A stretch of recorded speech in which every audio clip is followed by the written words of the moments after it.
पुनः हम मौलिक अधिकार ही विषय को आगे बढ़ाते हुए आज हम मौलिक अधिकार से जुड़े हुए दूसरे अधिकार स्वतंत्रता के अधिकार पर चर्चा करेंगे, जिसका उल्लेख भारतीय संविधान के अनुच्छेद 19 से 22 में किया गया है। खेद है कि विगत वर्षों में, विगत दिनों से कुछ आवश्यक क्रियाकलापों के कारण, व्यस्तताओं के कारण हमारी निरंतरता प्रभावित हुई है। हो सकता है कि आगे भी यह बनी रहे, किंतु बीच बीच में हमको जब भी समय मिलेगा हम आपके सम्मुख प्रस्तुत होने का प्रयास करेंगे। बात हम विषय पे करेंगे लोकतांत्रिक आदर्शों के अनुरूप भारतीय संविधान में भी अन्य संविधानों की तरह, लोकतांत्रिक देशों के संविधानों की तरह स्वतंत्रता संबंधी नागरिकों के कुछ प्रयास किए गए हैं, कुछ प्रस्ताव रखे गए हैं, जिनका उल्लेख संविधान के अनुच्छेद 19 से 22 में उल्लिखित है। हम बात करेंगे अनुच्छेद 19 की। इसमें मूलतः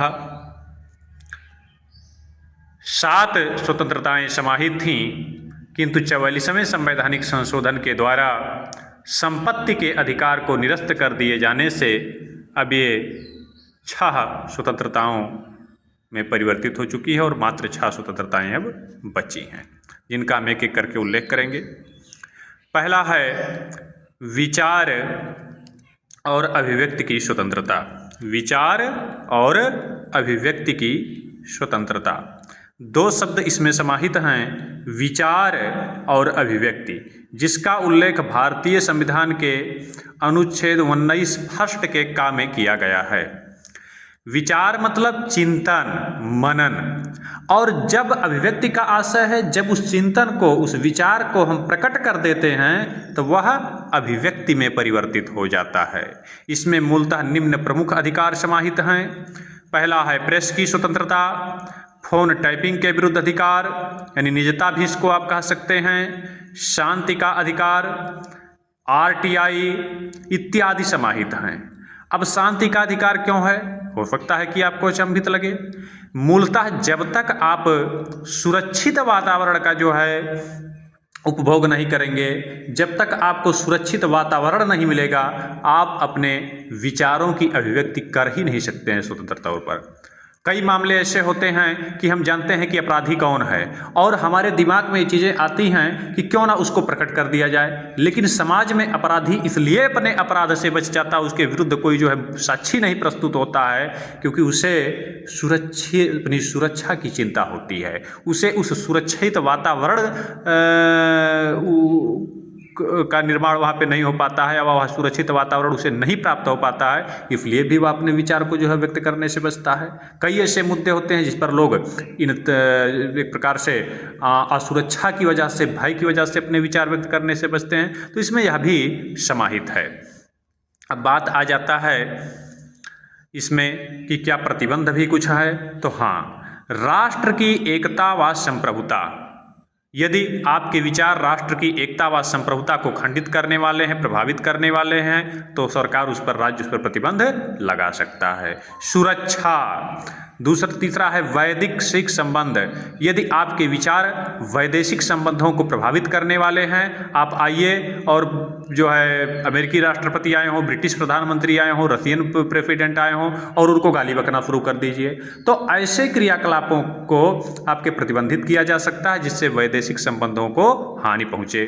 सदाचार, यदि आपके विचार समाज में अनैतिकता, व्यभिचार को बढ़ावा देने वाले हैं, तब भी आपके ऐसे विचार को प्रतिबंधित किया जा सकता है। सार्वजनिक आदेशों की यदि अवहेलना हो रही है, तब भी उस पर प्रतिबंध लगाया जा सकता है। न्यायालय की अवमानना, यदि आप न्यायालय के निर्णयों पर टीका टिप्पणी कर रहे हैं, तभी न्यायिक अवमानना मानते हुए आप वहाँ के विचारों को वहाँ प्रतिबंधित किया जा सकता है, आपको दंडित किया जा सकता है। आपराधिक संलिप्तता, यदि आपका क्या आपराधिक इतिहास रहा है, आपराधिक क्रियाकलापों में आप जघन्य सम्मिलित रहे हैं, तो भी आपको जो है स्वतंत्र तौर पर विचार व्यक्त करने की स्वतंत्रता नहीं दी जा सकती है। अब दूसरा हो जाता है इसमें शांतिपूर्ण व शस्त्र रहित सभा की स्वतंत्रता। इसका उल्लेख अनुच्छेद 19 के फर्स्ट खा में किया गया है। इस स्वतंत्रता का उपयोग केवल सार्वजनिक भूमि व हथियार पर ही किया जा सकता है। अब आप कह दीजिए कि हमको सभा की स्वतंत्रता दी गई है, तो हम शांतिपूर्ण तरीके से भी कर रहे हैं और शस्त्र भी हमारे पास नहीं है, और किसी का धान का खेत लगा हुआ है, गेहूं का खेत लगा हुआ है, चने का खेत लगा हुआ है, और उसमें हम चलेंगे सभा करेंगे, तो इस प्रकार की स्वतंत्रता आपको नहीं दी जा सकती है। या केवल और केवल सार्वजनिक भूमि पर ही लागू होगा, ना कि किसी निजी खेत में, किसी के निजी दरवाजे पर आप जबरिया जाके जो सभा करने बैठे जाइए। अपवाद इसका क्या है? सिख। चूंकि सिखों में धार्मिक परंपरा के अनुसार वो 5 चीज़ें उन्हें धारित करने की छूट प्रदान की गई है, या उनके धार्मिक परंपरा में उसका निर्वहन करने की बात की गई है। केश, कड़ा, कंघ, कच्छ और कृपाण। तो चूंकि इसलिए उन्हें कृपाण धारण करने से छूट दिया गया है, मुक्ति प्रदान किया गया है। प्रतिबंध इस पर क्या है? तो भारत की सुरक्षा, सार्वजनिक व्यवस्था और साथ ही साथ हड़ताल का अधिकार भी सभा के अधिकार में सम्मिलित नहीं होता है। अब आप जो है कह दीजिए कि हम हड़ताल करेंगे, काम करेंगे नहीं, और कारखाने को महीना भर बंद रखेंगे और वेतन लेते रहेंगे, तो ऐसी परिस्थितियां अराजकता को बढ़ावा देने वाली होंगी। इसलिए राज्य के द्वारा इस पर भी प्रतिबंध लगाया जा सकता है, या इसे प्रतिबंधित घोषित किया गया है। सुप्रीम कोर्ट के निर्णय में इस पर स्पष्ट इसकी विवेचना की गई है। बात आ जाती है समुदाय या संघ के निर्माण की स्वतंत्रता। इसका उल्लेख अनुच्छेद 19 फर्स्ट गा में किया गया है।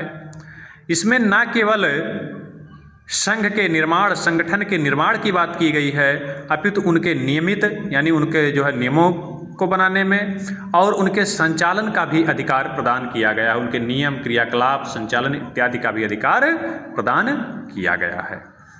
प्रतिबंध इस पे क्या है? तो मूलतः राष्ट्रीय सुरक्षा, सार्वजनिक आदेश, सदाचार व नैतिकता इत्यादि के उल्लंघन पर ये ऐसे संगठनों को भी प्रतिबंधित किया जा सकता है। यदि आपके संगठन राष्ट्र के विरुद्ध किसी षड्यंत्र में निहित हो, सदाचारों और अनैतिकता को बढ़ावा देने वाले हों, तो ऐसे संगठनों पर राज्य प्रतिबंध आरोपित कर सकता है। चौथा है अबाध भ्रमण की स्वतंत्रता, जिसका उल्लेख अनुच्छेद 19 घ में किया गया है। यानी कि आपको भारत भूमि के अंतर्गत, भारत के भूभाग के अंतर्गत आने वाले समस्त भूमि पर अबाध तौर पर बाधा रहित भ्रमण की स्वतंत्रता प्रदान की गई है। यहाँ ध्यान देने योग्य कि आप विदेशों में नहीं, केवल भारत भूमि के अंतर्गत। प्रतिबंध इस पर क्या है? सार्वजनिक हित। राज्य सार्वजनिक हित को प्रभावित होते हुए देखती है तो ऐसे भ्रमण पर प्रतिबंध लगा सकती है। जैसे आपने देखा होगा, दंगे होते हैं, फसाद होते हैं, तो तमाम संगठन हैं, तमाम नेताजी लोग होते हैं कि वहाँ जाते हैं और सरकार उनको गिरफ्तार कर लेती है। तो इस आधार पर जो है आप नहीं कह सकते हैं कि हाँ उनके मौलिक अधिकार का जो प्रतिबंध हो रहा है, क्योंकि उनको पता है, गवर्नमेंट को पता है कि नेताजी दंगे में जो है मरहम लगाने नहीं जा रहे हैं, अभी तो जलते हुए घरवा पे 3 लीटर पेट्रोल छिड़क देंगे और जो जल रहा है और बढ़िया से जल जाएगा, जो बचा कुचा उसको भी ये जला के चले आएंगे। तो इन कारणों से उसको प्रतिबंधित किया जा सकता है। दूसरा है एसटी क्षेत्र, यानी जो जनजातीय क्षेत्र हैं वहाँ भी आपके भ्रमण को प्रतिबंधित किया जा सकता है। सार्वजनिक स्वास्थ्य व नैतिकता की दृष्टि से यदि आप कोविड से प्रभावित हैं, किसी संक्रमित बीमारी से प्रभावित हैं, तो आप भ्रमण की स्वतंत्रता का उपभोग की जो दुहाई देके आप चारों तरफ उसको फैला नहीं सकते हैं। तो इस प्रकार की जो है व्यभिचार या वेश्यावृत्ति भी उसमें शामिल हो जाता है। फिर आ जाता है 5वां निवास की स्वतंत्रता। इसमें का उल्लेख 19 फर्स्ट घ में किया गया, उच्चा में किया गया है। यानी कि आप भारत भूभाग के अंतर्गत किसी भी क्षेत्र में आबाद तौर पर निवास के अधिकारी हैं, कहीं भी आप बस सकते हैं, रह सकते हैं, निवास कर सकते हैं। भ्रमण के साथ साथ आपको निवास की भी स्वतंत्रता प्रदान की गई है। पहले 370 के तहत जम्मू कश्मीर में प्रतिबंधित था, किन 370 के जो है आंशिक प्रावधानों के हट जाने के पश्चात अब यह प्रतिबंध भी समाप्त हो चुका है। प्रतिबंध बस एक केवल इस पे है, जनजातीय क्षेत्र। जनजातीय लोगों की संस्कृति सभ्यता को दृष्टिगत रखते हुए आपके वहाँ पर निवास को सरकार प्रतिबंधित कर सकती है और आप वहाँ निवास की जो है अधिकारिता की मांग नहीं कर सकते हैं। 6वां है वृत्ति या व्यवसाय की स्वतंत्रता, जिसका उल्लेख अनुच्छेद 19 फर्स्ट 6 में किया गया है। यानी कि आप किसी भी प्रकार के वृत्ति अथवा व्यवसाय को अपनाने के अधिकारी हैं। पहले क्या होता था कि जन्म से ही भारत में वृत्ति का जो है निर्धारण कर दिया जाता था। आप नाई के घर हैं तो आप बार बनाएंगे, पंडित जी हैं तो अपना वो कार्य करेंगे, लोहार हैं अपना व्यवसाय करेंगे, बढ़ई हैं अपना व्यवसाय करेंगे, धोबी है अपना व्यवसाय करेगा।